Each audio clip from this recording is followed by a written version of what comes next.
live. Oh, we're Here we live. go. And we are going live, my peeps. We Hey, are Shawn, streaming live. Mute me, please. Mute you? Okay, I'll mute you. If I can. Mute. All right. So Kevin is muted. Welcome, everyone. Welcome to this week's show. We have an amazing panel as we normally do, but this time we have an awesome guest that will be very surprising. Uh-oh, I hear echo. Brian Great. Waller. My bad. It's off. Brian My bad. Waller. All right. So welcome. My name is Shawn Symons, PPG Grandpa. We have an amazing panel here. We have Kevin Can Fly, whom is currently muted. We have Never Trust a Skinny Chef Shane. We have Linda Anderson. Woot, woot, woot, woot, our cheerleader. Brian Waller. Brian Owen. Tommy Mosley. And our super awesome guest, Shaquila. Yay. Not to be confused with Shaquila O'Neal. And it says that my internet is unstable. So because my internet is unstable, if something happens, we have a couple of the people that will continue to walk us through this wonderful podcast. All right, we just lost our guest. Oh no, that's all right. Shaquila will come back. Let me go ahead and introduce everyone, or introduce Shaquila. She is a brand new student. I just started a PPG school. We have about 6 students right now, and she's one of them. We had some mutual friends that said that I am flying around in a paramotor, and she said, a para who? A para what? A para woo? And said, I'm interested in that. So we met up and we talked a little bit, and now she is going to be one of our first students in the class. We are not opening up the school officially until next summer. So once we get her back, we're going to talk to her, ask her questions, and have her ask us questions. Since we don't have our guest right now, and Kevin and Tommy are now muted, let's go ahead and talk to Never Trust a Skinny Chef Shane real quick, because I'm here. this weekend coming up, we're going to be going to do an SIV course. Yes, we are. Ready or not, here we come. What is an SIV course? It is where you do dumb things and fix it in mid-flight, and when you get it all figured out and you're flying nice and neat again, you do it all over again. You mess up things and you fall again, and then you fix it again. That's what an SIV is to me. You're perfectly fine. You mess things up, you start to fall, you fix it, and then you do it all over again. I guess Kevin Can Fly, if you're back with us, help us out real quick. What is a good definition of an SIV course? How to keep the poo inside your body and not in your pants. Yeah. That's for sure. Well, we do have a very newbie that's here with us, Shaquila, and I bet she never heard what an SIV course is. So since Kevin Can Fly, what's that? I have not. And since Kevin Can Fly is our most experienced instructor here on this panel, can you let her know what a SIV course is? So SIV is a French set of words. It's situation en vol, which translates into English as situations in flight. So what we do in the SIV course is we go up and get towed over water most of the time, and you purposefully cause deflations in your wing, and you learn how to respond at the correct timing and with the correct weight shift, body movements, etc. Not only to prevent it from happening, but how to recover when you have it happen. So we purposefully deflate the wing and deform the wing in the efforts of learning how to regain that control, because in the course of your flying career, the wing will take deflations. And the difference between somebody who's going to go land and be scared of the flying versus someone who's just going to laugh at it and keep going is the person who understands their wing. And the situation involved course will help you understand what your wing is telling you at all times. That's very good. Okay. That was actually a very excellent, much better than what I was going to say. So, and much more intuitive, I assume. Hey, Shaquila, welcome to the show. How are you? Thank you. I'm pretty good. How are you doing today? Doing pretty good. I think that we might be having some internet issues. Are you driving right now? Because we lost your video.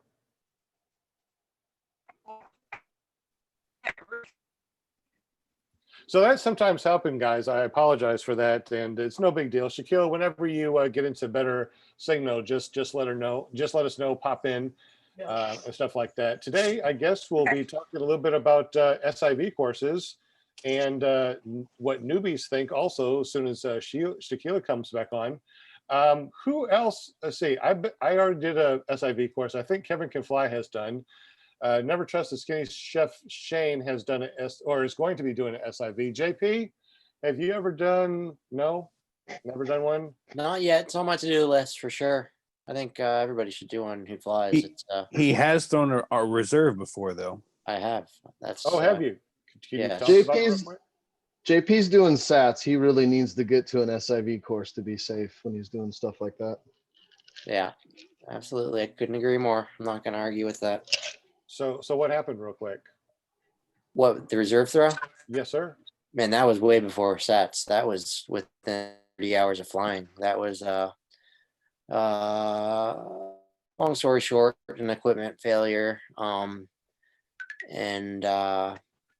I went into a deep spiral and couldn't pull out of it. It's debatable. It's possible if I would have tried a few things that they would have taught you in an SIV course. I might have been able to reset the wing, but I had a line break, so half my wing was kind of flapping in the air there. If I did a full stall and reset, I might have been able to land it, but it wouldn't have changed the fact that the equipment was damaged, and which goes into pre-flights and the importance of that, and making sure your equipment is up to snuff. How old was that wing? I mean, why did it snap? That doesn't even sound it was a new wing, but it had a repair on it, and I don't want to get too crazy into it, but it had a line repair that was meant to be temporary, and it had worn its life out. And but in my training course, just regular, we had of course gone over the importance of what to do in bad situations, and that was a bad situation, and I kept a cool enough head to keep my altitude noted, and I tried as much as I knew at the time, and nothing was really working. I fell for a good 2,000 feet. I wasn't falling. I was spiraling, so it's not like free fall where you reach terminal velocity or anything, but I was falling at a very dangerous rate. And when I got to around 1,000 feet, that's when I chucked it, and everything worked perfectly. I mean, we carry the gear is for situations like that. So wow, I did So not know no that. injury whatsoever from it, from the landing? no, I landed in a cornfield, which was relatively soft ground. The soft dirt combined with the cushioning of the corn. I had bent my frame up a little bit, but I was able to bend it back no problem. Were you in a maze when? I was amazed. Yes. That would suck. You have to throw your reserve and find your way out of a corn maze. Yeah, That'd be no, and brutal. it was. Let me tell you, it was not a short walk. That was probably as worse a thing as anything is bundling up my reserve and my wing, which was a tangled mess. It was absolutely ridiculous, but did you have a Napa know-how to get out of there? thanks, right? But I was pulling I don't know what you call it, when you chuck corn, there's the leaves that come off it. I was pulling that crap out of my wing bag for the next month. Oh, gosh. Ears of Wow. corn all over the place, dude. It was pretty crazy. So But did you I leave learned your a lot gear there from in the it. field and then figure out how to get out and then come back Yeah, to and your gear? the first part is that I had my phone tethered to my chest, and when I threw the reserve, the pop was so violent that it broke the tether. And I dropped my phone from about 1,000 feet up. Ooh. And, Did it land in the corn? Yeah, into the cornfield. I thought it was gone forever, but I luckily it Could you- stayed on, and I was able to use the find my iPhone and ping it. I was making it ping, and I had to go back into the field, and it took me a while, but I did find it, and it didn't have a scratch on it. So props to All right. iPhone 10 for Last one. I still have the same phone actually. So this is my last one. Did you pick it up and go, can you ear me now? Can you hear me now? That was the best one. Wow. Okay. I'm sorry. I'm All sorry. right. I'm done. I'll be over here if you need me. Shane's so punny. We'll be here all week, folks. Shane, you're a corn dog. Yeah, That was very corny. tonight with Zoom is can you see me now? Oh boy. Oh my God. But guys. on a serious note, when it comes to the reserve tosses, it does need to be understood that there's no shame in throwing a reserve. That's your second chance in wings.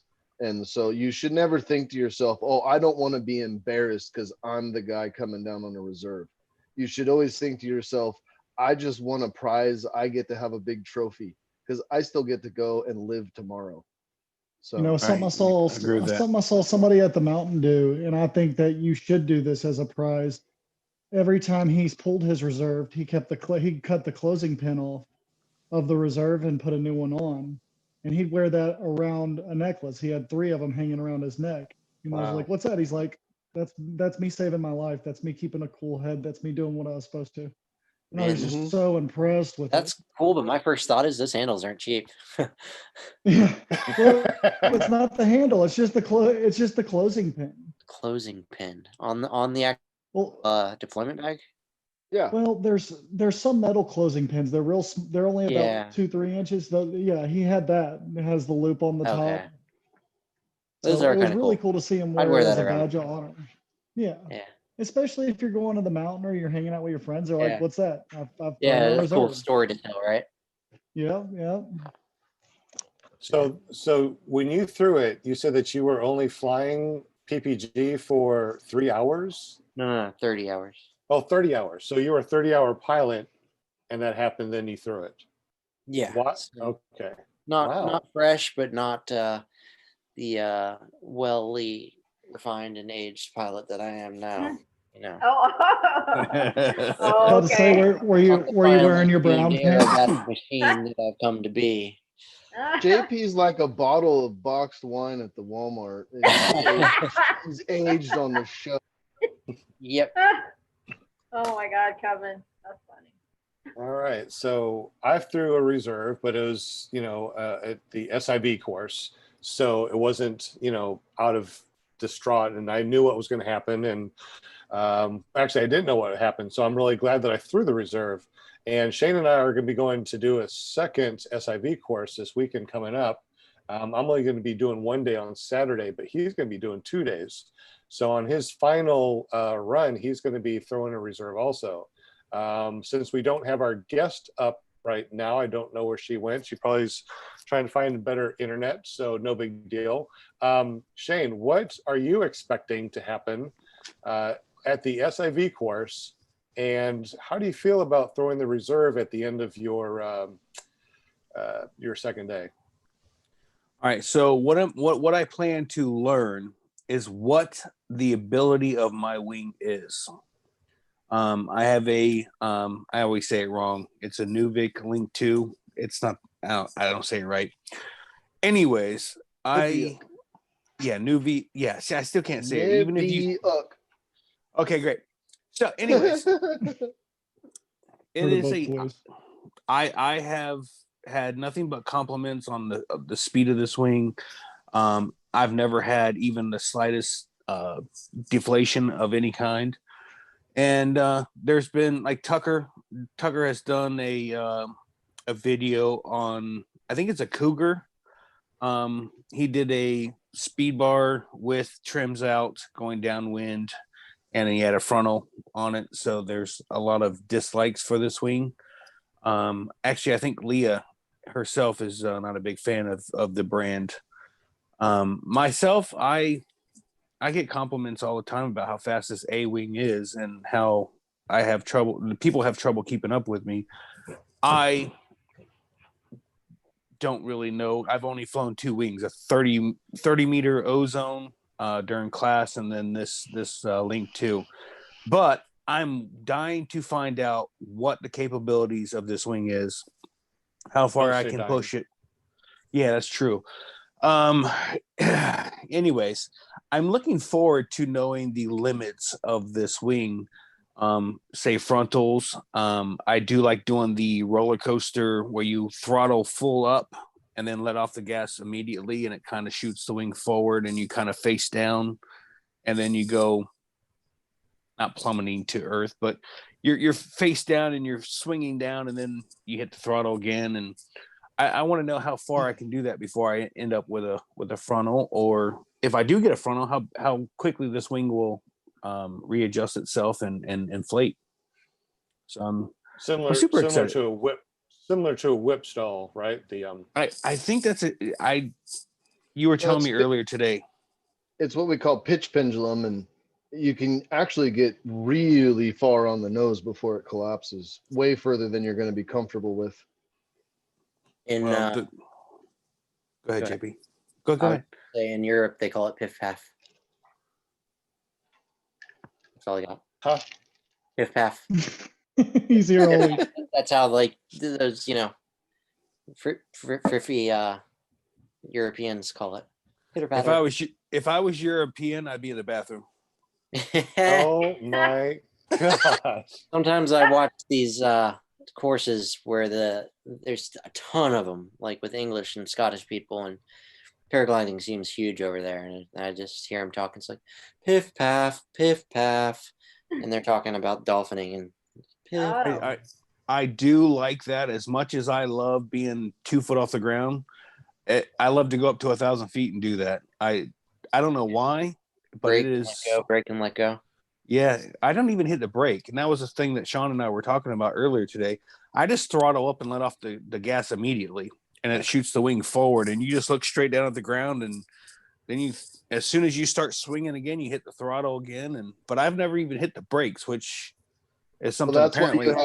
That's why you haven't ever got to a point of being worried about a frontal. If you start adding the brakes in with your power, you'll get the wing to pitch a whole lot more. That's what I'm working. Well, hopefully they're in the SIV. I'm looking at. I don't know if I'm looking forward to doing a SAT. You don't have I don't to. know. SIVs are all about understanding the wing. It's not about going and doing stunts. If you Right. want to go down wing overs, an SIV course is great because you have the reserve, you have the water, you have the rescue boat. If you want to learn SATs, again, for the same reasons, it's great. But in my opinion, I think that everybody who's a new pilot, and when I say new pilot, that's anywhere from I just left school to I'm completing my first year, should, at their earliest financial convenience, go take an SIV course. It will make you so much more confident in your mental ability underneath the wing. Not in the, oh, this is easy and I'm not worried about the wing, but the inevitable, I will take a collapse, whether it's a crosswind that blows your wingtip in, whether it's an asymmetric from some rotor, whatever it is. Inevitably, everyone will take a collapse at some point. When you do, you don't want it to scare you. You don't want that collapse in the real world to be the first one you do that you don't know how to respond to.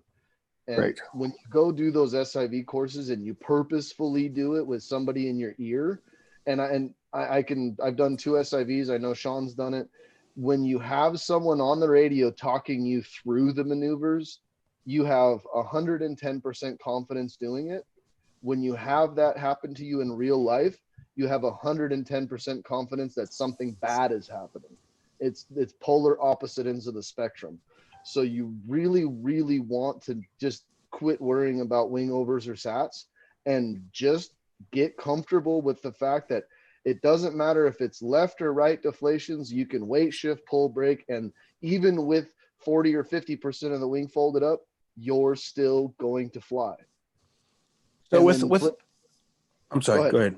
All right. So with a SAT, I mean, so my thing is, I guess my biggest fear, and it's not even really that because I enjoy it like on roller coasters or what have you. Do you feel like you're free falling? No, Like, not at all. No, I think SATs, you don't feel like you're falling at all because the wing starts rotating around you in such a procession that you feel gyroscopic. You almost feel like you're flying backwards. So for all our viewers, what is a SAT? Thank you. A SAT I'm is making notes here. a SAT is a nose down spiral where you flip the wing over, and was known as a SAT because it was created by the safety aerobatic team way back in the late 70s, early 80s. And they did it paragliding, not with a motor. Oh, But so the general progression to SATs is pretty simple, but it's not, I mean, it's simple said, it's not as simple done. You want to get very, very comfortable with asymmetric spirals. Then you want to be able to get yourself to a complete nose down spiral and come out of it on your command, not on the wing's command. That's a big one, because if you let the wing pull you out of a nose down spiral on its own, you'll surge, stall, and then pitch real hard and you can fall into your wing. It's kind of scary. So you want to be able to get asymmetric spirals down really well, then be able to get yourself to a nose down spiral. Once you're doing a nose down spiral and you can exit, a SAT is nothing more than pulling 2 or 3 inches more brake once you've gone full nose down. So he's building speed, he's nose down, and there's the flip. So you see the left riser just went to the downhill side. So that's where the wing flips over. So he's in a full nose down spiral with the downhill side flipped to the uphill side. And it's not going into a SAT that's very hard. You can pull too much brake and you can spin the wing, but it's the exit. A lot of times when you exit, you'll take a tip collapse and it makes everything feel very weird. On it does. Very weird. And that's, Did you guys, the wing almost feels like Robert? it slides sideways through the sky for a second. It's just a really odd feeling. I don't What's like up, doing Linda?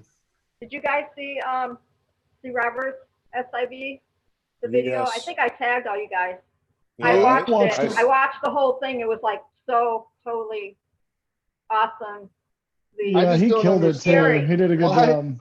Why did Robert fly from frickin' San Diego to Sacramento when he could have driven there actually faster? I don't know. Who knows? Because he really drove. He just wanted to look like he was flying first class. I know, huh? When Hey, you you have went your on Southwest doesn't have a first class. It's all Hey, no matter what. when you have your mom donating money constantly to every I show, know, you can afford just exactly. to waste some. You know what I'm saying? He buys a I know, I 6-piece probably nugget, did. throws away 2 of them. I probably paid for his plane ticket for sure. I was thinking about that. I'm like, well, dang. Yeah. That's when you realize your kids aren't going to college. You're like, screw it. We'll just use their fund. Let's go. Oh my Yeah, God. right. You did really awesome though. You did You really know, the I first saw video the I part saw. that The first that video one I- person did a little gift wrap. That scared the crap out of me. yeah, that was pretty. Yeah. Pretty How do you get out of that? How do you get out of gift wrap when you Swim. fall into your wing? You Swim. flap like You crazy. take both arms Yeah. and you swim. You grab fabric and swim. If it's He's behind you actually, though, how do you, I mean, if it's behind you, let's say that you fell behind. So let's say you're behind. If you're gift wrapped somewhere, there's going to be fabric that's going to be laying against you. When there's fabric There he laying is. against you, Thank you you. swim Right. or It's crawl. about at 12 minutes or so. He's so proud of this. He is so proud of this. Oh my He God. gift should wrap be. is- That's Kevin's that's talking about. awesome. Yeah, the gift wrap thing scares the snot out of me. I'm not gonna lie. That's one thing I will not do about this sport. I won't tell you things that I'm confident in doing. I will tell you things that I'm not comfortable with. Well, I'm the same way as you. I'm the same way, Shane. My absolute biggest fear in flying in this sport, whether it's paragliding or paramotoring, is getting gift wrapped. Because once Yeah. you're in the wing, it's pretty much a death sentence. A lot of people, they're able to get out of it, but in my opinion, once you're wrapped up, it's really hard to do anything. You can't really get a reserve out. You have no control. It's just, to me, in my opinion, it's like getting burned to death. It's just the most scary thing imaginable. So Kevin, let me ask you something. Yeah, because you got to like climb out of that wing to throw the reserve. reserve. right? Yeah, you got to So- at least get clear sky out there to be able to get the reserve out. Otherwise, you're just throwing it into the rest of the mess. So, Kevin, let me ask you something. My biggest, I don't want to say my biggest fear, but my comfortability. I'm more comfortable at 100 feet than I am at 4,000 feet doing wing overs. I understand altitude is your friend. How do we trick ourselves, if you will, to think or to understand that being 4,000 feet is way better doing wing overs than at 500 feet? Time. Start making your flights at 5,000. Just I've never. get comfortable with flying around at 5,000 feet, and then start Here's your playing gift around. wrap right here, guys. 3,800 feet is the closest I've ever come. So there's to the 5,000. stall, and that's where she falls through the Oh. wing. Yeah. And if you Yeah. see, she's The other actually gal that only was in there. she's only in the wing tip. She's not actually Yeah. at the emblem. If she would have gone into the wing at the emblem, that would have been a very different outcome. All right. Scared the heck I've been out of following her. her flying career. She went to high school with my wife, actually. So I've been following her since she started paragliding. Oh, wow. She has her own personal video up there, and it's not like she just sat there. Like, she pulled lines away from her. She threw her wing Oh, away no, from she her. dug herself out of it. Yeah, mean, her it hands were like was- tied together at one point. Yeah, I mean, It's no you know, joke. watching her perspective was completely different, and it was, to be honest with you, I would have thought she was a professional aggro pilot. The way So she this right reacted. here, this is what I was saying is you don't want to exit on the wings command. You want to exit on yours because you see how she stalls and then goes through the wing. That's what you want and have to avoid. So that's why when you're learning SATs, you need to start with asymmetric spirals, build up to nose down spirals, then build up to a SAT. Because if you get that surge and everything goes slack, the one thing that you absolutely don't want in this sport is dangly lines. Dangly lines are dangerous. Shane, I got a point to make with what you're talking about, though. And I think that whenever I do it, I understand a little bit what I think it might be is like skydiving, you have no sense of falling because there's no relevance. There's no anything moving around you. So whenever you're doing your wing overs real low, is it because you can see the ground and it's coming up at you, or you can't really tell that from 2,000 feet? It is a little different. See, that's the other thing. I've noticed from watching several SIV classes that they always tell you to look at your wing. I never look at my wing. I'm looking at the ground, concentrated on the ground. And I The understand. ground doesn't You change. learn though. this. You learn this real fast when you take I'm- aviation and like a general airplane, but the horizon is always your friend. You don't want to look down at the ground and you don't want to look at your wing. You want to look out at the horizon. I have been flying so many times and been like, just look straight, just look straight. Now we're gonna look up at the wingtip and start doing wing overs. And as soon as I start getting a little bit, let's say halfway of the wing on the horizon, first thing I want to do is look at the ground. I don't know why. I try so hard to avoid that. And I think that's gonna be my biggest challenge with this SIV. Well, I'm really curious to find out afterwards, but when you do spirals, Shane, I want to know if you look at your wingtip or if you look at the ground. I'll be looking right at the ground. I can tell you that right now. And it's wrong. I know it's wrong. And that's the part that I don't understand is I know it's wrong, but yet here I am doing it. It doesn't make any sense to me. No, And I'm I mean, hoping, I'm really hoping that I break this habit. That's why I'm going to this class. I'm pushing myself because I think I've allowed myself to get comfortable with bad habits, if you will. And well, you've gotten comfortable with flying low and doing all of your flying low. yes. Like I said, the easy way to break that habit is just get comfortable with flying around at 5,000 feet. Do Now, I'm it. just the opposite. I see Doing it JP's now. videos and I'm just like, that's what I want to do. Like I see you flying above a bunch of clouds. It's just like, but there's no relevance to the ground. Like it's that it is weird whenever you have no relevance of how Open high up you are. and- Throw your phone on Fly Sky High and start flying, like IFR. But, follow the instruments. You can follow your altitude on your phone. Right. Don't worry about being above clouds like that. Yeah.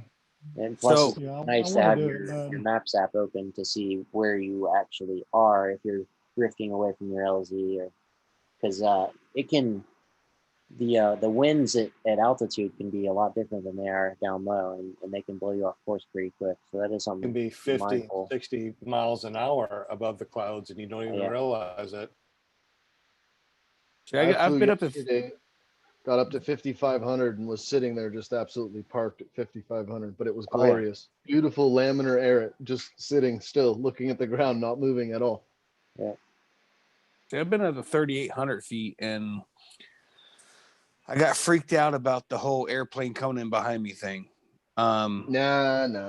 I know. There was an airplane, or you just thought No. there was- I flew out of Sebastian Airport, and when I flew out of the Sebastian Airport and I started climbing I was supposed to go to the Mile High Club with 2 other guys, and they ended up leaving me, and I flew up to 3,800 feet, and all I could think of was a plane was going to come behind me, the wing was going to take the airplane wing was going to cut my lines in half, and I was just going to free fall. And ever since then, I allowed that. I allowed that to happen. And I think that's ridiculous now, but I've never been able to go higher than that. I've gone from the compound and headed over to beachside, and to cross the river, you need to be about 3,000 feet. I can do that no problem. Not even hesitate. I don't even look for planes at 3,000 feet, which I should. But truth be told, I don't, until I see a plane, and then I'm like, oh my God, now I can't stop looking for planes. But I would never be able to do a wing over at 3,000 feet. It freaks me out.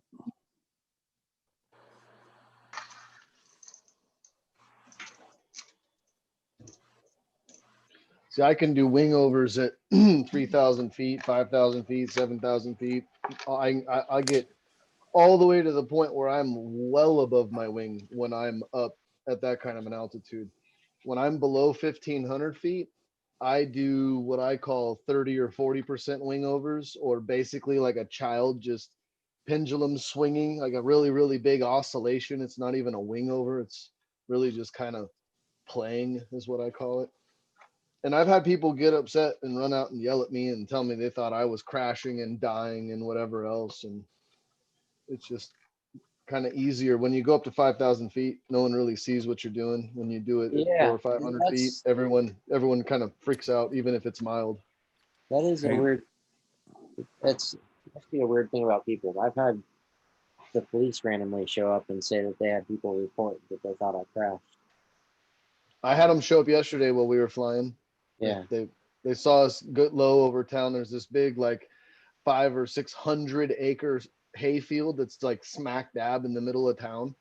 And so we came from 5,000 feet, descended down over the field, played in the field, and then climbed back up and left. And just as we were starting to climb, we had 2 police cars come and pull up to the field. And there was about 15 people parked and stopped, and some guy drove up real fast and jumped out and was waving his arms and pointing. You could tell that he wasn't having it, but we didn't really care.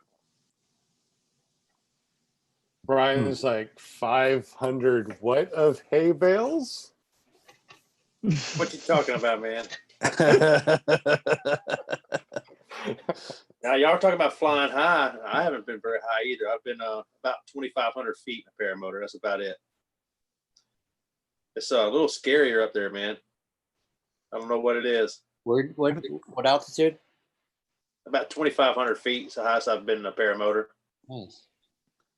That would be my normal, like if I'm doing a cross country or something, that'd be about a normal height for me, 2,500. 25 seems to be a really nice cruising altitude. Not too hot, not too cold. It almost feels like a nice air conditioner right about there between 25 and 3. The highest I've been so far is only a little over 5,000, so I could get my mile high. When we were towing over at the SIV course, that's up to 4,000 feet. I know. I just don't even know what I'm going to do. You may do your SIV course. You may or may not hear a girl scream at 5,000 or 4,000 feet, but I'm going to do it. Well, just follow the boat. Altitude is your friend. I mean, look at that girl that did the SIV or got caught in her wing. You know, if she was down at 1,500 feet, I don't think that she'd be very happy right now. So altitude is your friend. Since we're on the topic, how high have we all gone? My highest was a little over 5,000. Kevin, what did you say yours was? 10,006 on a paraglider, 9,500 on my motor. Okay. Challenge 3,800. accepted. 3,800. And did you see the other day? There was a guy that went to 10,000 feet and his paramotor. He's in shorts, and you hear him. He's like, "I'm at 10,000 feet, but for a reason." And honestly, I'm envious of that guy because I really want to do that, but I don't. Right now, I don't have it in me. I don't have it in me. I was actually super annoyed because I did the Pine Mountain fly-in last year, which is where I got real high. And when I landed, I was super proud, and I thought I had won the competition for sure with 10,000. And it turns out the highest climb of that weekend was to almost 12,000. Darn it. Yeah, but I did get the longest flight. I flew for 7 hours. Wow, that is 7. so awesome. Don't you got when you guys are up there all flying? Don't your feet or your legs like fall asleep? You know what I'm saying? Like when you're No, it's like when I'm in my pod harness, it's like laying in my hammock out in the backyard. I've got a camelback. I've got a camelback behind me with a water bottle that comes up, and then I run a external catheter that goes out a little hole underneath my feet. And I've got some snacks that I put some powered bars and things that go into my side pocket. And so since you're talking like that, what's the longest you've been in the air? 7 hours. One flight. That was 7 hours? my biggest longest flight ever, was that 7 hours. Wow. Damn, that's a long time. I sat and I scratched around at about 5,000 for about an hour and a half. I traveled about 35 miles, and then I hit an inversion, and the inversion started taking me back to where I had started from. And then once I hit the inversion, I caught an upper level thermal that I was able to sit in core. And then once I got up high, I was able to just jump from thermal to thermal to thermal on cloud streets and just stay right up at cloud base. Apparently somebody hit one of the big cumies and was able to ridge soar the windward side of it and then get halfway or so up the side of the cumie. Because the clouds are actually dense enough that the air hits them and rises, and you can actually ridge soar the front of the clouds. You just have to be careful not to get pushed into them. So has anybody ever stayed up that long with a motor on their back? I mean, maybe. I got a good probably 30 or 35 minutes of climbing at idle yesterday. I went late morning and was flying around the mid-morning thermal rides. That was fun. That sounded like a good day. That was fun to listen to. It sounds like so much fun. Yeah, we just cruise around. You feel, after flying free flight for so long, you kind of know what you're feeling for with the wing. And when you feel one side of the carabiner lift up real hard, you get a nice jolt. You just weight shift into the jolt. So if the right side of your wing lifts up, that's telling you the rising air is to your right. You weight shift real hard. When you're thermaling, you have to use lots of weight shift because you want flat turns. You want to slow yourself down almost to the point of a stall. Use a lot of weight shift, and then just try to find the core and just make as tight as flat a turn as you can right in the core. So you do a lot of midday thermaling with your paramotor. I know there's a lot of people out there that are afraid to go out with their paramotor and fly, especially midday because they're told not to. How would someone start paramotoring in thermals? About how many hours do you think you need to have? How much skill do you need to have? And is it really as dangerous as people think? Well, if you're intentionally going to thermal, it's not dangerous as such because of your mind frame. The big thing is if someone wants to go fly their motor and they want to do midday thermaling, I highly recommend they go and take a P2 course. When you go take a P2 course, they'll actually teach you how to use a variometer. They'll teach you how to sniff out fine thermals, how to fly in thermals, how to be safe, all of that stuff. Then when you add the motor to it, it's nothing more than, free lift. You don't need the mountain. You can take off from the airport, climb up to 3,500, find your cruise, and then start sniffing out thermals. And they're, once you kind of know what to look for, they're not that hard to go find. Shed roofs put off thermals. Power lines are a big one. Power lines carrying high voltage put off tons and tons of heat. Power lines kick off huge thermals. Wow. But So what about birds? if you, we call them the locals. If you can find the birds circling, you see that the locals are out making circles, you chase the birds. You fly right to where they're at and get right in the circle with them. And that's what Robert talked about on his show that one night about, he said about, yeah, so you watch the birds, how they fly. And that's how he kind of learned, you know, where the thermers were going. I thought that was really interesting. That's one that when you have the guests on, they have those eagles and they fly with the eagles or whatever. Well, it's Yeah. really interesting. So if you live in an area that Yeah. has bald eagles, one of the things to take note is bald eagles are a heavy bodied bird. And so they don't soar well. If you see bald eagles coring a thermal, then that means you should be coring that thermal. Oh, So wow. you should fly like an eagle. You should fly like an eagle, baby. Yeah.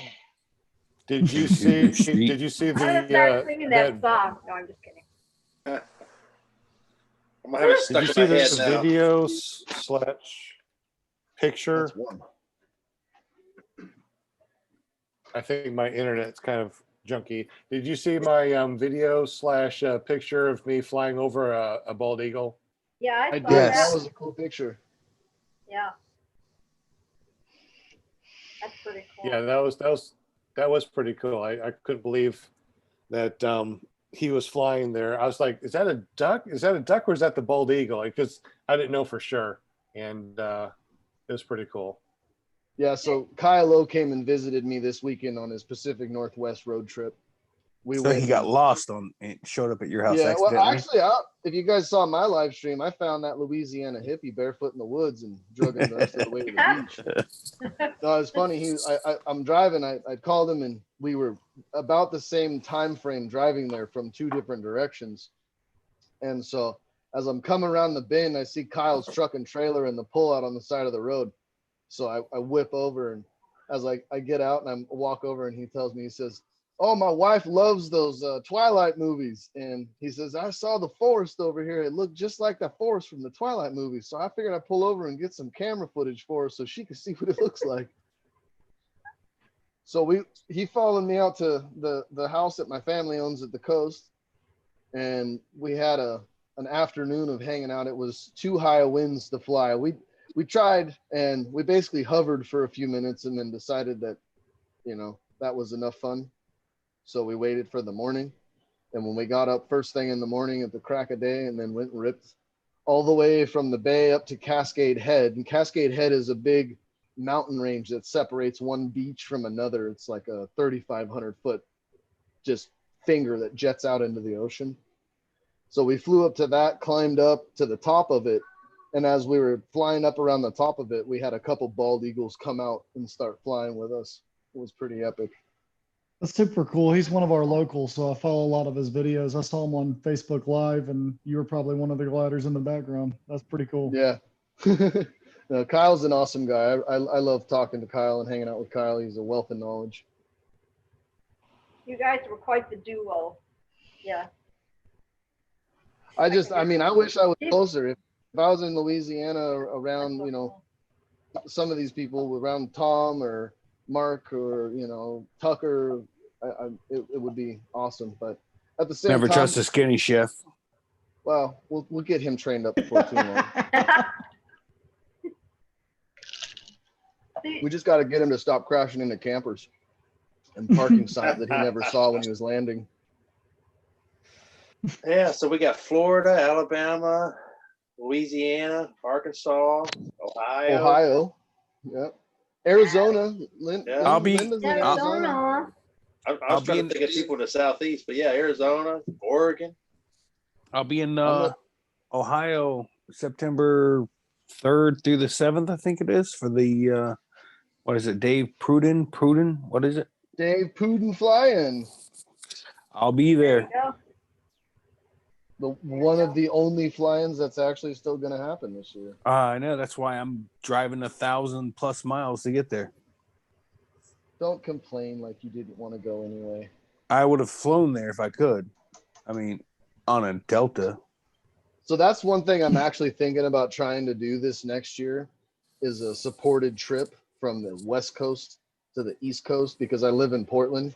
And so I'm basically kind of at one corner of the country, and I want to fly down to Florida, and I want to do the whole cross country trip on my paramotor. I think it'd probably take me like 4 weeks is my guess. And just fly from airport to airport to airport, or gas station to gas station or whatever, and just take one of those little Volbiv tents with me and just camp out every which way from here to there. I think I could do it. I think it'd be fun. That'd be an JP, interesting trip on who you'd meet along the way. yeah, yeah. I mean, it'd be like Forrest Gump. You're just gonna have to like take off and bump wingtips with me, and turn around and head back to your LZ as I keep going, because I'm not. When gonna you be get done, naked. you'd have to have a big beard and you'd have to say, all right, I'm tired. I'll go home now. I'm tired now. I think I'm gonna go home. So you guys really have to pay attention to air traffic out there, huh?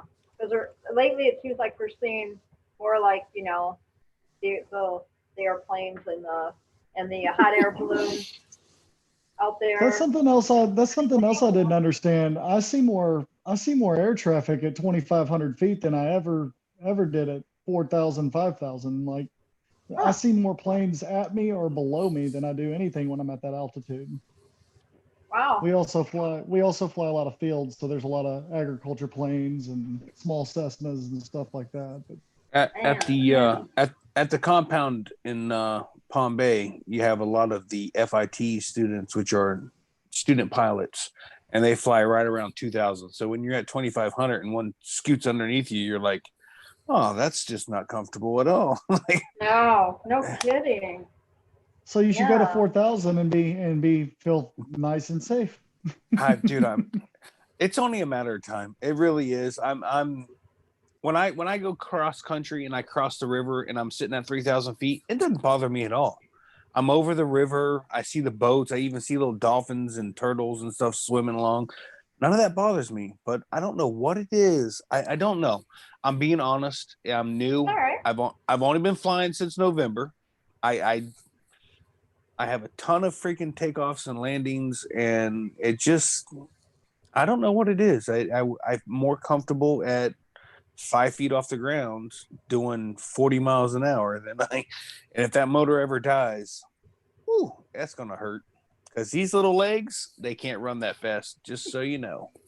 You just got to do it at your own pace, you know? That's what it's about. So Not like, I everybody completely thinks it could be better agree and all with that. you, but for different reasons. I love flying around at 5 feet off the ground or less because we have a motor and we can. When I spent from 2002 till just a couple of years ago doing nothing but paragliding, you're always have that arrival anxiety of trying to find the next thermal. And the biggest thing you're always trying to learn is how to be calm and search for lift and not panic and jump out of one thermal to find another and so forth. So that ability to go 5 feet off the ground for thousands and thousands of acres on a hayfield to me is magic. Like there's no way you can get that with a skydiving canopy. There's no way you can get that with a paragliding canopy. The only way to do it is with a paramotor. And because of Part 103, we're the only people that can legally fly with the only regulation that says we can't put persons or property at risk. We can fly around hayfields. We can fly around whatever we want fields. It's completely irrelevant. And we're not breaking any rules. That's why I like to do the 5 feet or less off the ground. On the flip side, how many people do you know that has a butt fan lawn chair and a tablecloth with strings that can say, I drank a Red Bull today at 9,000 feet, traveling 20 miles an hour backwards? Like, it's You're just, talking about you. yeah. I mean, it's just those I are thought it those was things. something I read on Facebook today. I don't know. No, they're like priceless. Those are priceless things that you can only do with a paramotor. You know what I mean? We go so slow, and you have all the ability to just take both hands off, fly with weight shift, take pictures, do a live stream. I mean, from that high up, you just throw your phone out of your hand. Who cares? It's a phone. I'd rather save my life. Grab the toggles, sort out whatever you got. You got plenty of time. You're way high up. You can see all the way to the ocean or all the way to the city or all the, you know, it's like from that altitude, you got so much view. It's just amazing. I thought it was hilarious watching Kyle's videos. He's like, I get up here. He's like, I'm looking at 3 big ass mountains, man. It's like, welcome to the Pacific Northwest where it's no longer flat, buddy. So Red Bull gives you wings, but if you're flying a paramotor, you might still be flying backwards. Is what you're trying to say, huh? It's advanced technique. We don't 20 recommend miles an hour students fly backwards. back. We don't recommend that students fly backwards. It's for the advanced pilots that fly backwards. I figure you're talking about ground speed with a 50-mile-an-hour headwind. I was. That's what I mean. Yeah, like I said, when I got to 55 or 5,800 feet, whatever it was, right, just below 6,000, I hit the upper end of the inversion layer, and the lateral winds were blowing east to west at about 17 or 18 knots. And so if I was turned straight into wind, I was basically just sitting in one spot with my trims pulled all the way in. I could just sit and hover over a point. Yeah, that sounds pretty cool. Well, Drop down 200. Drop down 200. Thank you guys for No wind and continuing speed. this. Huh? What? You left? We What? missed you? Yeah, I know what. The host is back.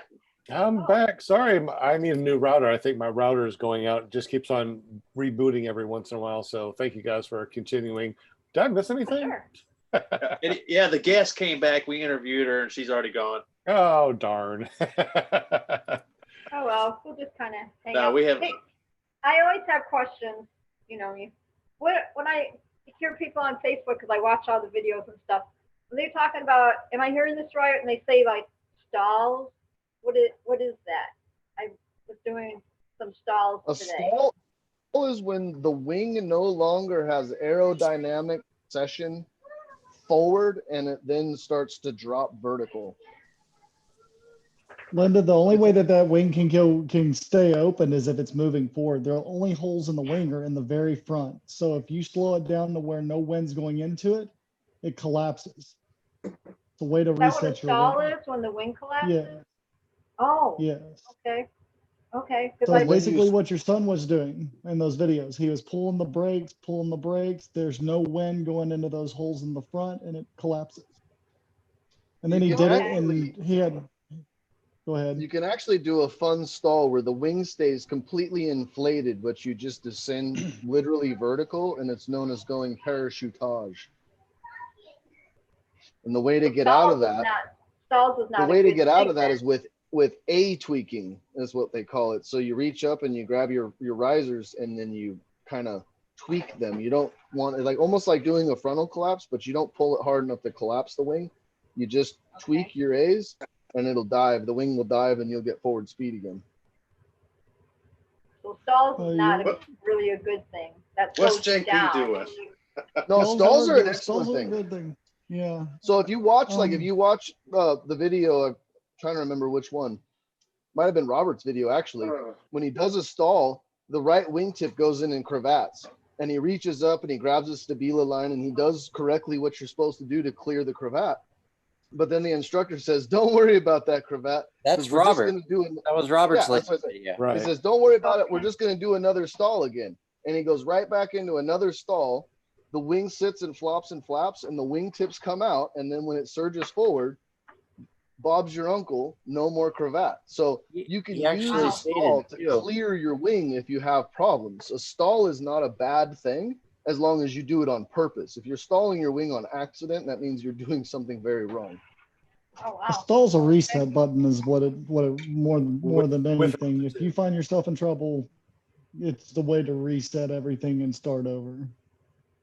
I think on Robert's show he mentioned too that you could potentially lose less altitude by doing a full stall than sitting there trying to yank on your stabilo for 2 minutes or something.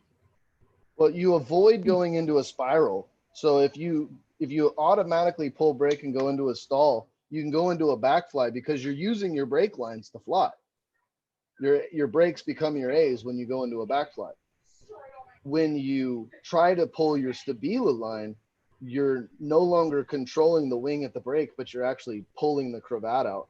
And if the wing tips over and starts to become dynamic with a cravat, it will just increase its dynamicy. If you go into a full stall, you can backfly the wing, the cravat blows out the opposite way. So the cravat gets pushed in from the front. When you go into a stall, it pushes it back out the opposite direction. Then when the wing surges, it inflates, everything is back out of the lines, and you no longer have a cravat or a line over. The only time that that's not necessarily true is when you get a bow tie where the tip will go through an A and then come back out the other side. And that is kind of hard to fix. The only way to fix that is with a big deep stall and with some cravat pulling and stuff. A lot of times that leads to a reserve toss. A cravat. All these lingos I'm still learning. The cravat and the, see, I learned like the stalls and French. stalls thing. I know what It's okay. thermals are. I learned enough to ask what time it is and how to order dinner. So I mean, it's just part of learning the language. There you Yeah, go. the language is a little confusing. My doctor said my libido lines are fine.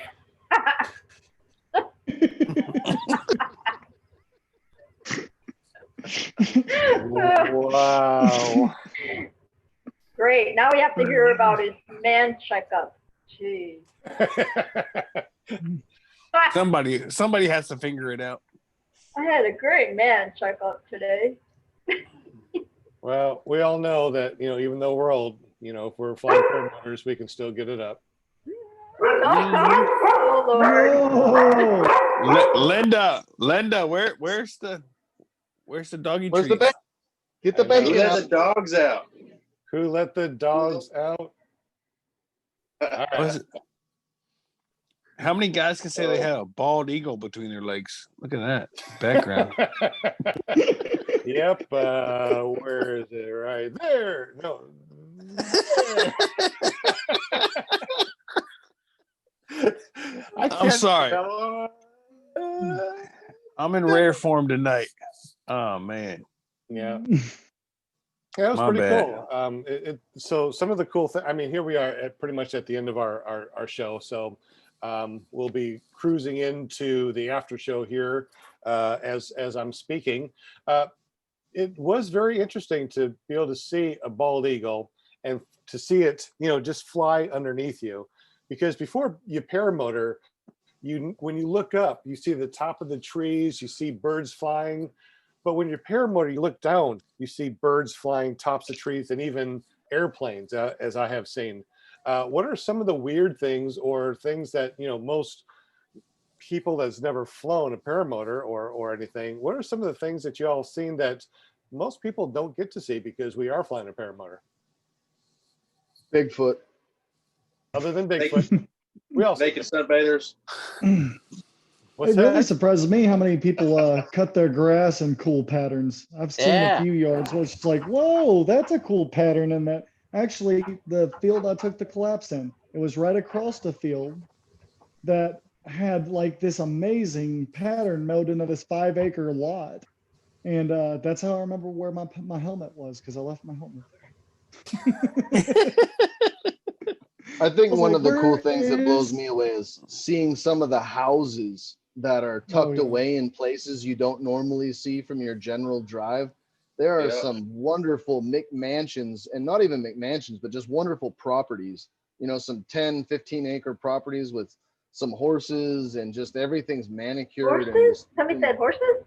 yeah, though, I mean, just, you find some houses out there in the middle of nowhere that are just absolutely beautiful. I think seeing I all the saw one the other wildlife, day. man. I mean, I see a lot of wildlife when I fly. One cool thing, you say wildlife, is when I flew this weekend at the coast, there was a whole herd of sea lions right at the entrance to the bay. And as we were Really? flying around, you could literally favorite. watch them swim and fish and hunt all in the bay because it's pretty shallow water. No, That was pretty awesome. Super cool. that is cool.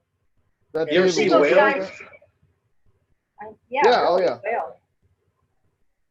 Yeah, the I whales flew are over a whales lady- are awesome. They're generally Bless too you. far out. They're generally too far out to go out and see what's actually going on. But You can, Gotcha. you have from the altitude, you can look and see the whales cruising around for sure. I flew over a lady that was about 600 pounds with about 110-pound crackhead on her once in the back of a truck. I did not want to fly over that. No. That was not a half-ton pickup truck. Yeah, no, it wasn't. It was, and they weren't wearing clothes, if that tells you anything. So they were out in the middle of the woods, and I was PG, not PPG. They couldn't even hear me. It wasn't the best view. Was it a PG view or was it an R or X-rated view? It was an X-rated view. It was a pirate view because he said "Arr." You don't want to fly over the bison either. I had one I think chase I'd me. rather run into a fall into the hail, how do you say, hay bale. Hay bale. Hay bales than the, than the bison, I think. I mean, if I had a choice. Hell yeah, the bison fights back. The hay bale just took it standing. I got a question for you, Kevin. What do you think of these? What do you think of people like JP? Not to put you out there, but you're doing sats. I saw a video of Tucker before he ever did any type of SIV. He gets on the purple mojo wing and pulls collapses. I mean, is that something that with your level of experience you feel comfortable with doing? I can't imagine going up there with no instruction and just pulling my A risers. Yeah, nobody in Oh, your yeah. ear. No, I mean seriously, and I don't mean that jokingly, but it's one of those things to just bang a collapse and immediately let go and just to see what it's going to feel like to happen. Nothing drastic is going to happen. Your wing's not going to fold up and turn into a ball of shit. It'll just take a collapse and snap right back open and keep flying. It's only going to get scary when you grab the A's, rotate the leading edge down, and then hold it down. That's where you're going to start to get a direction change. That's when things will get dynamic. But as long as you just reach up and pull a collapse and then immediately let go, it 99.9% of the time is just going to slam back open. And The how one much? collapses you don't want to do without instruction is you don't want to do stalls, and you probably don't want to do beeline stalls without instruction. But any like a standard frontal or an asymmetric to either side, not that scary. So You you're can start free with falling. Start with big ears, and then once you do big ears, then move to an asymmetric, from an asymmetric to a frontal. I still haven't even done ace or big ears. I know it's Me grab neither. the outer A's and pull, The tip and I've A's. seen it done. I mean, a million times I've had a guy that's flying right next to me. He's like, "Look, this is all you got to do." And I'm like, "Yeah, no, I'm good. I'll be over here if you need me." No, and Same way here, brother. Doing big So ears far. is nothing. Big ears is a nothing maneuver. You don't even have Yeah. to think about it. The See, wing flies like normal in big ears. You can fly big ears all the way to the ground and land with big ears in. It's Yeah, really I've not seen people do it benign. 3 feet off the ground and hold it. Yep. Big ears is super benign. And when you do big ears, let out one side and then the other when you let them out. You don't dump them, dump one side and then the other, because you might have to give 1 or 2 pumps, and you want to have it focus on one side at a time. We had a guy a few years ago at the comp was actually last weekend. It's the same comp in Texas. And You eat peanut butter? Man, you know he's a fat kid. He takes Jif into the sky with him. Uh-huh. Fuck Peter Pan Oh, over look here at thinking him. happy thoughts. Oh, God. is that Tinker? Look, it's Tinkerbell behind him. Look, Tinkerbell's See, following him. if he was smart, he would have gotten a jar of goobers, and then he would have had his peanut butter and jelly in one dip instead of having to pull a knife and everything else out. Look at that thing Oh, on his geez. chest, ready to stab him in the throat with one bad landing. Oh, it's a God, plastic poor- knife. Oh, that's even better. It'll break You off gotta- once it goes in your throat. Hey, and you know that chest does not have density in it. It's soft. Well, it was a cheap boob job, so there's no density in that chest. Oh, Oh, the Silicon Valley. It would be like so sad to drop the Jiffy jar. Is that David Wolf there in that picture, JP? David big Wolf. ears. Yeah, like 2 pictures back. Look like David Wolf's wing. Oh no, that is my buddy Dan. Oh, right on. How far away from David Wolf are you? He's up like by Cincinnati, right? Yeah, a good 2 hours. He's That's gonna be not at the bad. Dave.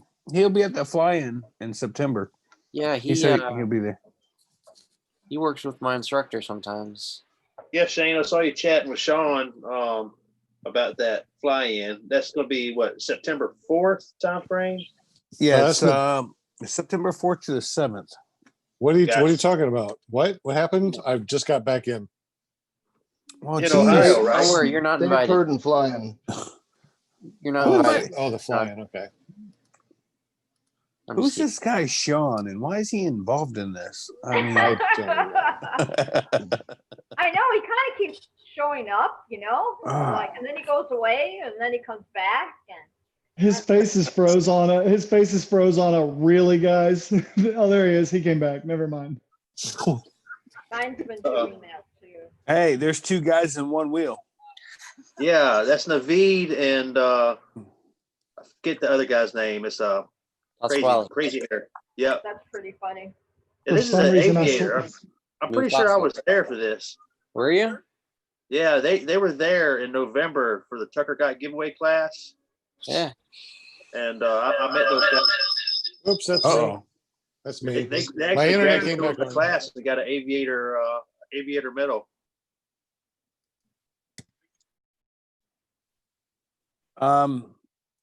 Sean, are you going to the fly-in Ohio? It's like 10 minutes from you. I know.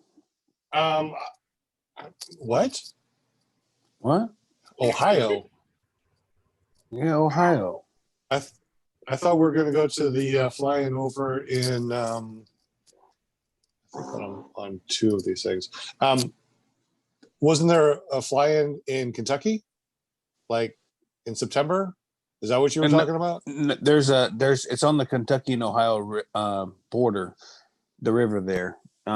It's in Ohio though. It's the Dave Purden fly-in. Okay. No, I didn't know about that one. I'm not sure if I'm able to do that or not. Actually, I told you about this in chat or in a text message You because you always said tell me stuff, and I'm old. I don't remember. I'm sorry. I know. Good Lord. Double ARP, man. Double ARP. That's why I use my ARP card, guys. No, I knew about the one that we're having over the endless foot drag That's in Kansas. in Kansas, which is a state above me, and to the right, to the left. But I don't know about the Ohio one. We should have a clear prop fly-in right here at Waldan Field in Ashford, Alabama, man. Hey, I'm not. How far is that from Gordo, Alabama? Freaking Gord Sean's Dunn. funny. I don't know about Gordo. Sean's in the chat. He says, I'll be where my truck is because that's where my motor will be on the back of my truck.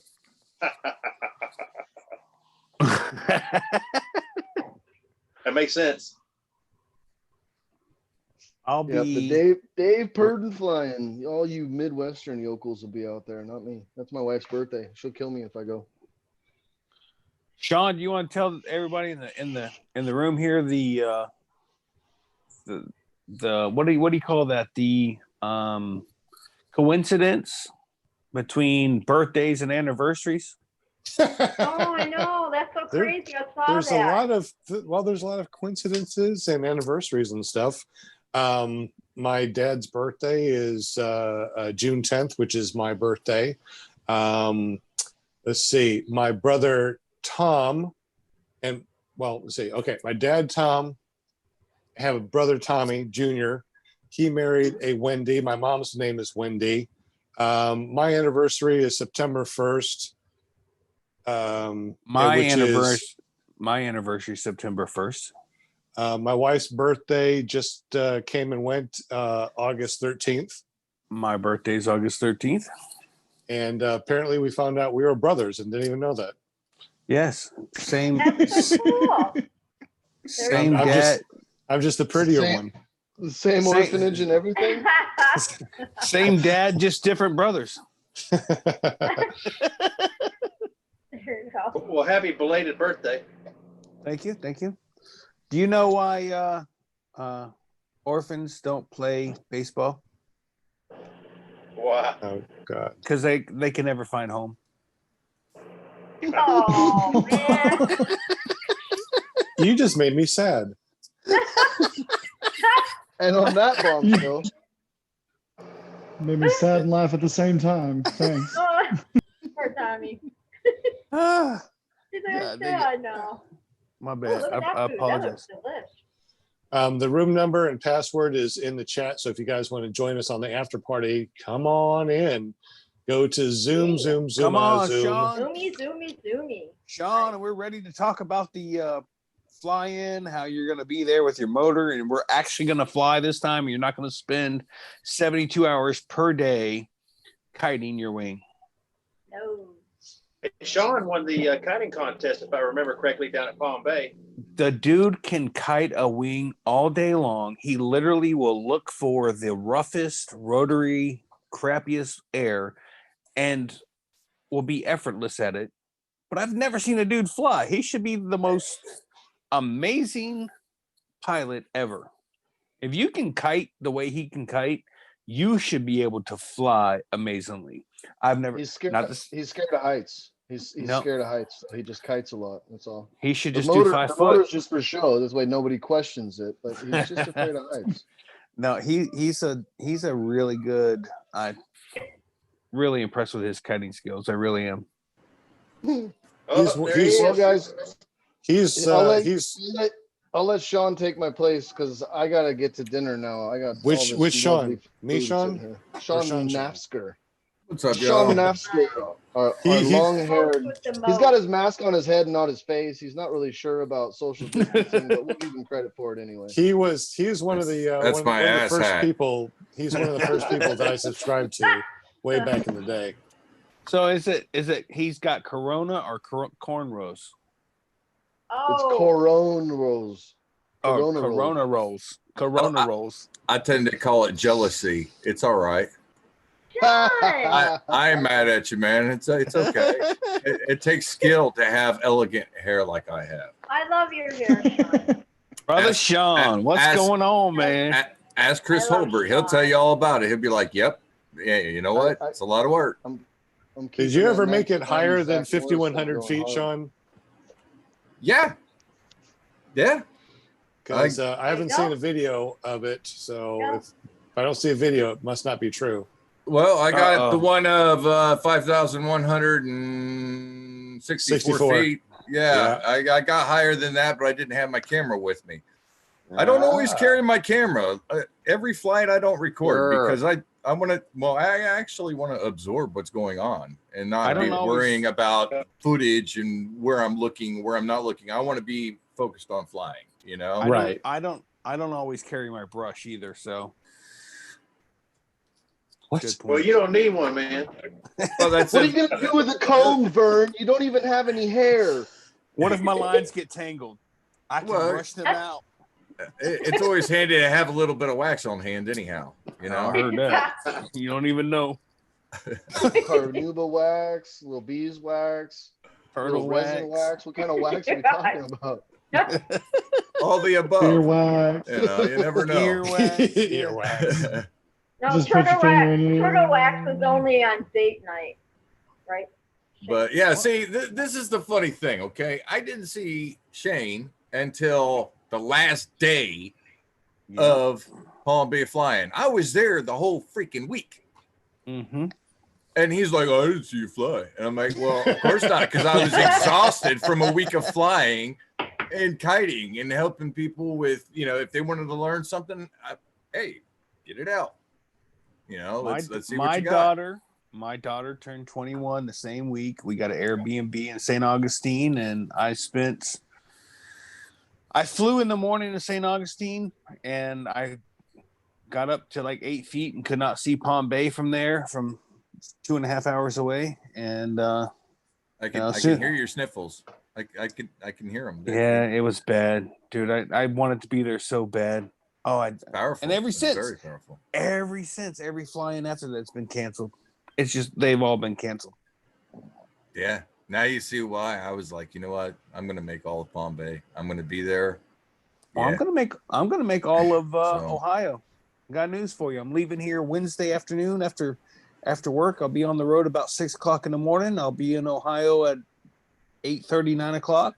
Nice, nice. There'll be a lot of people there. Brandon will be up there. Paramotor Crazy will be there. The TARDIS? How are you going to go from Florida to Ohio in 2.5 hours? Nice paramotor. Yeah, paramotor.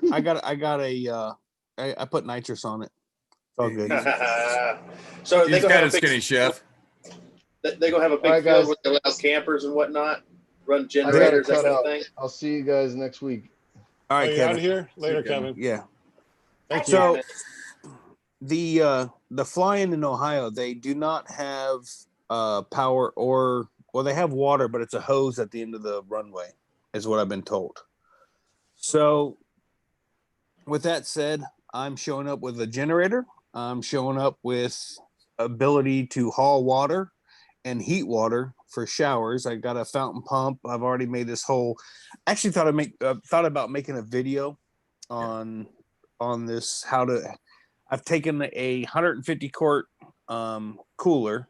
I've got a submersible 2,000 watt heater that will heat the entire thing up to 104 degrees in an hour. Wow. And a fountain pump to pump it out to make a shower. And I've got my tent, which is right there. It's a 14-man tent that I can put 4 queen size air mattresses in. I've got 3 guys. That's glamping. That's not really camping. That's glamping. Yo, I got to condition my hair. But that's glamping. Okay, I got my tent that I had at Palm Bay. My bed from Palm Bay. Mm-hmm. The coffee pot, that's essential. All right. All right. I'm going to be bringing at least 150-foot extension cord for the electrical needs if I so may need it. What extension? What power? Well, I don't know. There's bound to be a power. Have a generator or something. There's bound to be an extra outlet somewhere available, at least one for 5 minutes at least. Oh, absolutely. You know, I'm going like super ultra bug mist sprayer, ultra convenient. Take your shower with you and not have to really, worry about it. Just put it in the truck and let the sun heat it. On Sunday at the Palm Bay fly-in, when I met you, the first thing you said to me was, "Dude, haven't had a shower. Sorry about the smell." Yeah, that's not gonna that was horrible. But this is the thing, me. though. But you have to understand, though, Shane. I can't smell. I wouldn't know. I couldn't. Well, 1, I couldn't tell. 2, we drove from Ohio and we're there the whole time. Supposedly they were supposed to have showers there. Come to find out they didn't. If we'd have known that, I would have brought my shower. And I had it here. That's the thing that's really kicking me in the ass is I had it here ready to go, but I was like, there's no need. They got them there, Well, no, they didn't. So it will be coming with me regardless. I won't be having a problem with that because Ohio heat isn't like Florida heat. There's a big difference there. It's supposed to be. It should be about 55 at night and 80 during the day. Is that about right? Yeah. That's nothing like Florida. So looking forward to that. Oh my God. Yeah, that's nothing like Florida. Okay, I mean it was hot. And in less than 30 days after I leave, I will be back up to hunt. Less than an hour east of there. Nice. I'm hoping to get together with with everyone and when if they have questions on ground handling or kiting, I would like to extend some knowledge that I might have if it'll help. I gave you props earlier. I've seen you kite. I've seen you ground handle. That was nothing. It doesn't matter. No, yes, it does. Oh, yes, it does. I'm used to kiting in 360-degree rotorville. I'm talking, you look anywhere, there's a tree line. You look the other way, there's a church. You look the other way, there's a fire station. You look the other way, there's houses. And I kite right in the middle of it all. I find the nastiest, gnarliest butthurt. If I was in a gnarly situation, let's say I had a motor out. Let's say I had a spark plug fail. I had to come in and land somewhere, right? I had an out picked. Okay, it's not the best out. You know, well, it's the best place available. Send it down. Okay, well, let's say you fix the spark plug issue. Now you got to take back off. Well, I hope you got some ground handling experience, because it might not be an easy takeoff. How long have you been ground handling? How many hours you have? I don't know. I don't keep track. I've done it so much that there's no sense in keeping track. I lose track of time when I do it. Right. For me, it's complete. I view it differently than a lot of folks, but there's a lot of reasons behind that. But it's more of a personal thing for me. It's like dancing. If you make the right steps and you listen to your partner, you can make it look effortless. But you have to listen to your partner. If you don't, she's going to teach you a lesson. And let's just say it doesn't matter how small or how big the glider. She's a 600-pound bitch that will drag you across the floor. And she doesn't care about you or anybody else. You know what I mean? Like, if you're rough with her, she's going to be rough with you, and you're going to feel it, you know? So I guess for like, new people or something like that, about how long in years or months do you think that you have trained ground handling? That's right. And, how long do you think that it take for just like a normal person to train to be able to do the things that you're doing right now as far as ground handling? That's a really good question. It will be different for different people because each person is different. Your muscle memory is different from mine. I may have skills in certain things that you may not have skills in, and that may have helped me a little bit. My background was a lot in kiting. I did a lot of stunt kiting, single line, dual line, quad line, traction foil, buggying. I was very big into kiting, and that helped out a lot because I view it as kiting. We spend how many thousands of dollars do we spend on a wing? Quite a bit. Right. Okay. Well, relatively to how much we spend on the wing, how much do we actually fly the wing? A lot. I do. Yeah, a lot. Okay. But how much more of that time could you spend with that wing learning and developing skills that will help you understand what that glider is doing and what you can do to manipulate that glider to move it in a position or area you want it to be in. Right. I know that when I first started, I think I kited for about 5 months in pretty much like you said, the most gnarliest winds. There's a place here, there's trees here, something there, and no matter where you go, you're going to get some sort of rotor. So before I even put a motor on, I think I knew my wing quite well. However, not as well as I would like to. I would love to be able to go out there in more gnarly wind and learn more stuff. See, the thing, I think a lot of times people, like, everybody's idea of kiting and ground handling is a little different. For example, let's say JP is kiting a wing, and let's say you're kiting a wing and Shane is kiting the wing. Yeah. Shane is kiting a wing. Yes, even though I've never seen it, so it doesn't exist. Yes. I'm just saying. Yes. Brian Waller is kiting a wing. Okay, each one of you guys is going to have a one up here or one up there. Each one's going to have a different skill, a different way of approaching it. Some guys will pick up faster than others. I think it's not so much about the higher winds. It's about controlling the wing, and it's about manipulating the wing so much so I call it the lazy man approach. Don't walk forward. You can walk backward. Okay. You can walk forward. Limit yourself. 2 steps. 2 steps backward, 2 steps forward, 2 steps to the right, 2 steps to the left, and stay in that square. Don't go outside of that square. Sounds like dancing, Force like yourself. you said.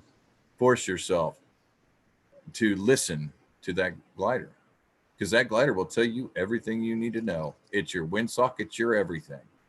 If you pay attention to it, it is your windsock. It will tell you what it wants and how it wants it. And it's quite demanding, but it will tell you. You just have, and it's different. With a motor, it is different because you feel it different. If you're in a free flight harness, it hugs you. You actually can feel what each line is doing, even though they're all connected at one spot, you know, right where your carabiner, you know, clips in. Even though it's all connected there, you can feel each individual line if you close your eyes and you actually pay attention to what that wing is telling you. There was a time actually out there, Shane, at Palm Bay, where I was kiting. I don't even know. I had my eyes closed. I had Scott Julius messing with me the whole time. He had his glider in front of my glider trying to block the wind so I couldn't keep it up. I didn't know he was there. He was smacking me with his glider and everything. I thought Nick put a bag over my head or something to show I wasn't looking. Okay, I thought, okay, paper bag over my head, you know, no big deal. You know, the whole time, you know, I'm like, okay, something's going on. I'm going to, you know, open my eyes. I look over and I'm like, oh, ha, ha, ha. That was like 15 minutes later, dude. That was a long 15 minutes. I'm going, man, the wind has not done this here. And this is worse than I even get in Ohio. So what's going on here? You know, after a while, it was like, nah, something is awry, you know, just by feeling what was going on. I'm like, yeah, this is entirely something is awry here. But yeah, it's spend time underneath it and learn from it. There's a lot of good resources out there available to the community. I would highly suggest it. Beyond highly suggest it, actually. I'm hoping to put together what I'm going to call the Calamity Kite Clinic. I'm calling it that for a reason. When you get there, it's calamity. You got gliders all over the place. People are getting dragged. People are, you know, they're not listening. They're wearing themselves out. Excellent. That's where I like to get them, because when they're wore out, then they want to listen. They want to be lazy.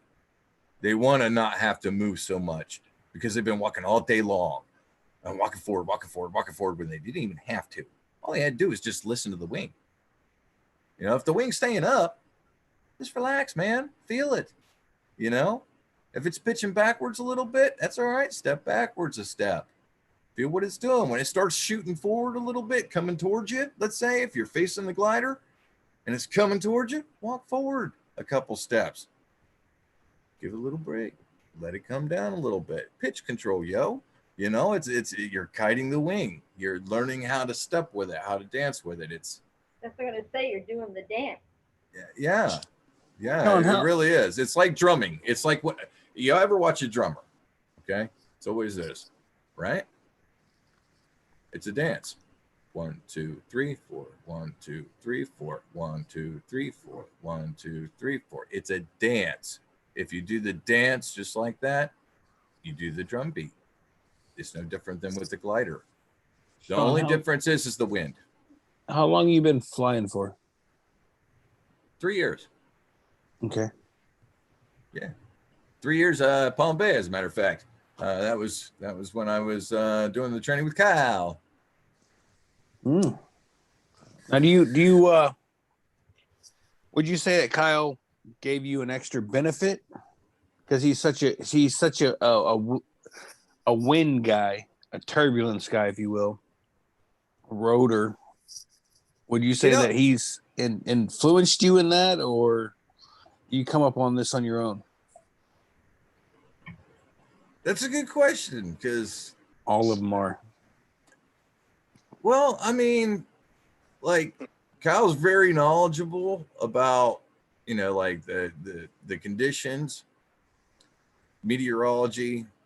He loves astronomy. Good dude, man. Good dude. And it was like getting together with him was pretty awesome because he understood my kiting background. He understood I flew airplanes. He understood that I spent time under a glider. I showed him some video of before I was even trained or anything, kiting a wing.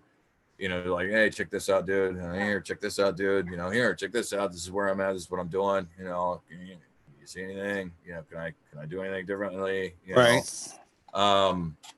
He watched me kite and was like, man, you know, you've spent some time under your wing, you know. So when I do some work at the pharmacy, just keep at it. And when I'm done at the pharmacy, we'll go to the airport and, you know, see what's going on. And if weather looks good, we'll check everything out. But I think you're about ready, man.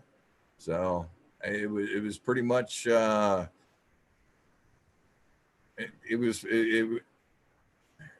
was a little bit ahead of the game because I had spent some time kiting a wing and ground handling and learning as much as I could.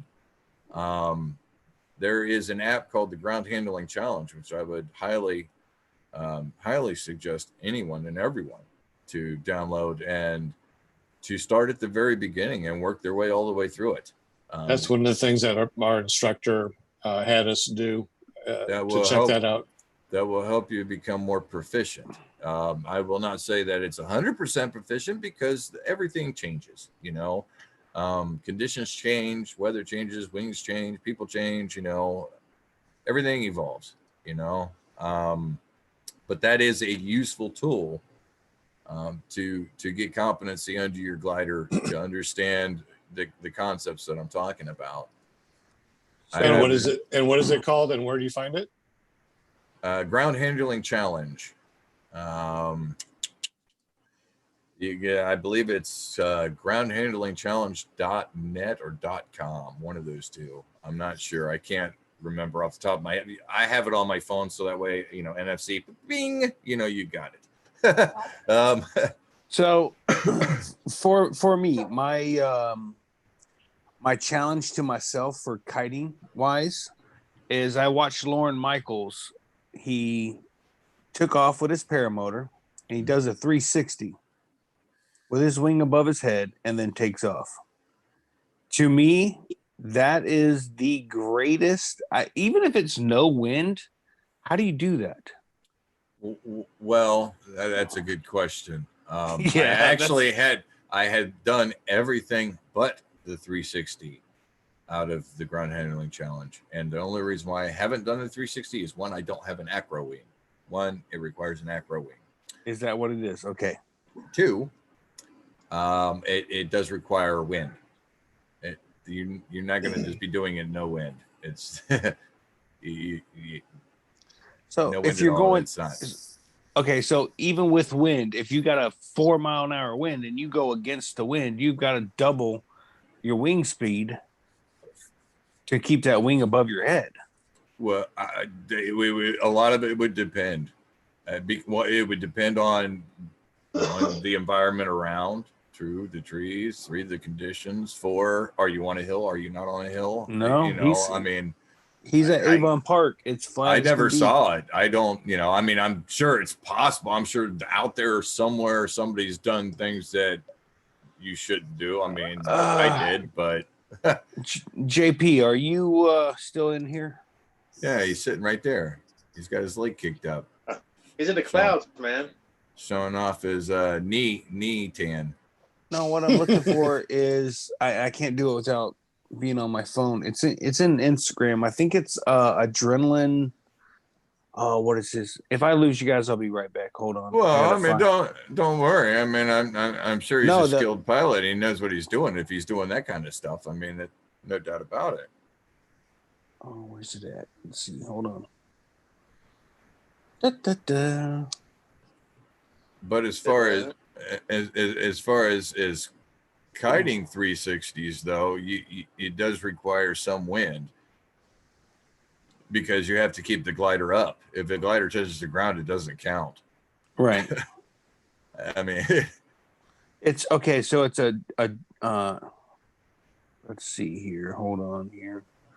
Altitude. I can't say I've been pretty close. It's altitude_rush on Instagram. And his video. I don't have Instagram. I'm old. Okay, I don't know how to share this. I would love to share this though. What's up, Scott Julius? I was just talking about you, dude. He's like, oh no, they're talking about me. I haven't, JP, you in here?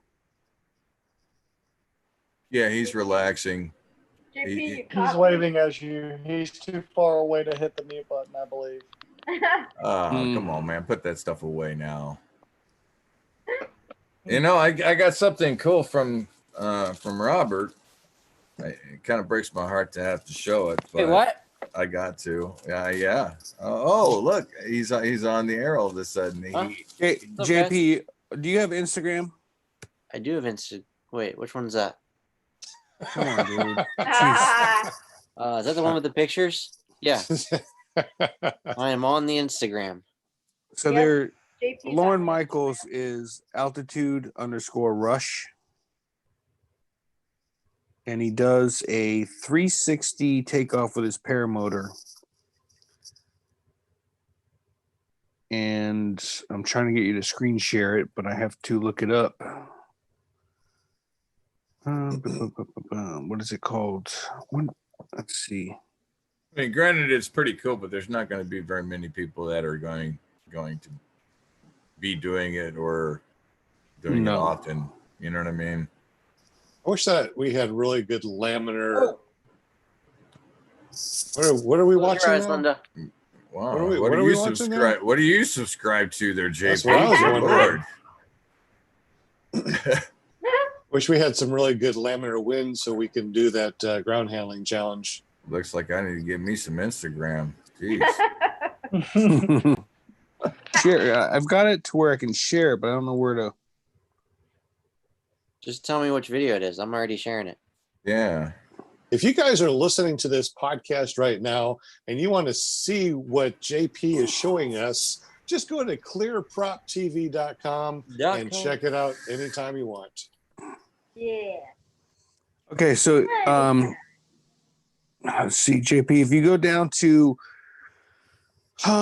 when is this? I don't even know when the days are. So it's March 4th is the last comment that was on it. It's got 1,749 views. What's the picture? He starts out as a forward launch and literally does a 360, brings the wing up, does a 360 before he takes off. I think you found it, maybe. Right, JP, go back up. Hey, he's just standing there with his paramotor. Right there. I stop right there. JP, stop. Go back up. I'm in a completely different. Let me see here real quick. Okay. No, that's not it. He's got a black and green wing. Must be further up at the top. He wasn't watching whenever you're. Yeah, go back up the screen. Well, guys, it looks like we're going to be doing some fun stuff here in the after party. We really appreciate you guys listening in on this podcast. You can always come over to ClearProp TV and watch this and see what we're actually talking about. Join us every Monday night at 7 o'clock Central, 8 o'clock Eastern.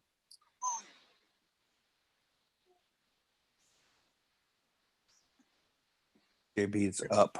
Right. Wars. Right there. Stop right there. It's right next to where you see him in a trike. He's to the left of the trike before takeoff, right in front of the hangar. Nope. See, look at that calamity. Look at that calamity. That's what I'm talking about. It's a beautiful thing. Take pictures of before and then after. They're all standing together. Yeah. Just to the right or left of that one with the trike takeoff. And what are we looking at? At this point, don't make it stop. We're at the good part now. The one to the left. If you go left, JP. Copy. Just want to see if he makes it. Oh, okay. Hey! Let's see if he makes it. That was the good part. This is it. This is it right here. Look at this. This is skill. This is my teacher. This is a school I went to. And yes, every student that goes through there has that little hop as they take off. It's so funny. But how do you do this? Oh, you're talking No, I about, see okay. that. I thought you were meaning a 360 with the glider. I wasn't talking about running in a circle. did that. I did that during the ground handling competition. Okay, so my question is, once again, how do you do that? Well, I did it sideways. I did it where the wing was sideways like this, going this direction, like sideways all the way around me. Lots of speed. Like a foot off the ground, dude. Yeah. I can. Yeah, I've done that. If I did That's that, like- I'd end up with my. Yeah, you can my- do that. I thought you were meaning like the actual ground handling concept of the 360, where the glider goes like this, like completely 360 degrees. And then you No. kite it upside down. Well, right side up, actually. It would be where you flip the glider and then you flip around and then take off. Hell, that is pretty impressive.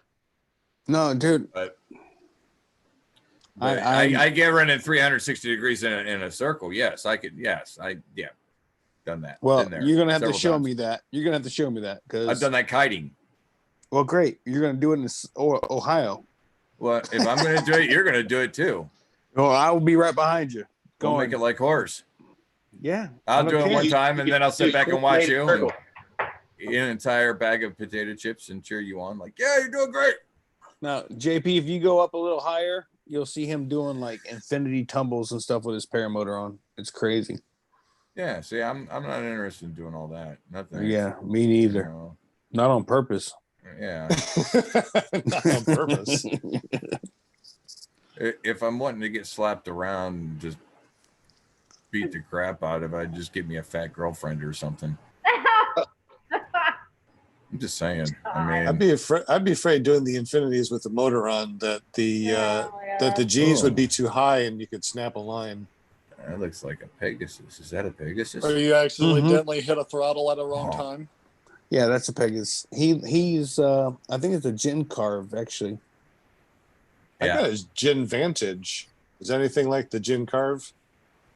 I The Vantage is a B. The Carve is a D. Then Yeah. probably not. I didn't learn that in school. Let's just say. Well, I can say that it's a very good relief to know that the guy that taught you knew what he was doing. Yeah. I mean, Yeah. that's awesome, man. That, that's showing proficiency right there. He's proficient with his wing. That's awesome. That's what you want. You want a guy that's proficient with his wing, that knows how to handle his wing. Exactly. The first day I showed up for training down at Aviator, Kyle Mooney was out there doing an infinite tumble over and over and over. And Yeah. he's like, what is 6 people or something in the world that can do that with a motor on his back? Yeah. Pretty- Wow, really? yeah. Kyle's an awesome dude, man. Awesome dude. It was awesome meeting him. It was. Yeah, I got to talk to him quite a few different times. It was pretty cool. Yeah. Yeah, it was awesome meeting everybody. The first time I seen Lauren Michaels, I showed up a day before class, and he was doing what I call roller coaster, where you throttle all the way up and let off, and then pull brake, and then do a frontal, and look straight down at the ground, and then when you swing underneath it, you do it again. Yeah, he was doing that for fun, and I was like, "That's what I want to do," and I do it, but not nearly like he was doing it. He was actually, he was actually looking down at his wing, and I don't ever want that to happen. I'm just happy I get up in the air. That's I'm up in the air. I'm a happy camper. I don't care. Yeah, I'm up in the air. 2,000 feet, 5,000 feet, 10,000 feet. I don't care. I'm in the air. It doesn't matter. I usually don't fly low unless the conditions are really, really smooth, or just really nice and right for it. Other than that, I get up, I stay up. I don't come back down until I'm ready to land. Now he's done a couple of Lauren Michaels has done a couple of SIVs in Italy, where he's actually thrown 3 reserves because the first 2 didn't open up. Holy smokes! That's what I'm saying. I'm like, yeah, I'm going up with 1 reserve. I need like 2 more backups. Yeah, he knows what he's doing. He's a good flyer. So, are you ready to throw a reserve, Shane? Yeah, that doesn't bother me. Getting my hair wet doesn't really scare me too much. It's the wrapping myself up. What hair? The one on my butt. No, it's just wrapping myself up is my biggest worry, to be honest with you. Outside of that, I'm the height is a concern, and I'm being completely honest. I've not been as high as we're getting towed to, and now I'm being asked to start pulling lines and collapsing crap. That's a little concerning to me, but I plan to do it. I just may not follow through the first time I've been told, go ahead and pull those A lines. I'd be like, no. I did. I know. I did. Just didn't see it. Yeah. I like Brian. Brian, I like your attitude. You're like, I pulled him. You didn't see that? Yeah. I'd be the same way. I mean, the instructor, he's going to know better. He's like, yeah, man, you didn't do that right. I'm like, dude, look at my hands. I pulled them. That's the first time they tried to teach me to do an oscillation in class, you know. I was like, I just did an oscillation. Well, do it harder. That's gonna be the one time you see Shane doing a pull up on his riser is when they're like, okay, pull the A's. It's like, I did. The A's are not that bad. It's not the A's. It's the beeline stalls that are hard. Yeah, I call it the hot dog. It makes your wing look like a hot dog when you're up in the air. It's like hot dog. Oh, the beeline. Okay. Yeah, I call it the hot dog because that's what it makes it look. You ever look at a hot dog? That's what a hot dog looks like. It's like, you know, making me hungry. Yeah, I know, right? Cheers. Cheers. Well, guys, we're rolling on almost 2 hours of show today. We're going to go ahead and cut this thing off real quick. Not the hot dog. We're just going to terminate this on YouTube. We really totally appreciate you guys being on here and watching us. If you want to watch us live, go to Clear Prop TV. If you want to listen to us, you can listen to us on any podcast application that's out there. Yes, there is an app for that at paratalk.org. You can actually watch this live or listen to us live most of the time. Tonight, not so much. I didn't turn it on. But anyways, y'all have a great day. Thank you for watching. Subscribe if you haven't. Thank you, JP, for being on here. Thank you, Never Trust a Skinny Chef Shane, Linda Anderson, Brian, hey, Bale, Baller, Tommy Mosley, and thank you very much, Shawn, for jumping on here and chatting with us. We're going to still talk after we get off of YouTube, but for all you YouTubers, thank you very much. We appreciate you, and we will catch you next time. Peace out, y'all. Peace.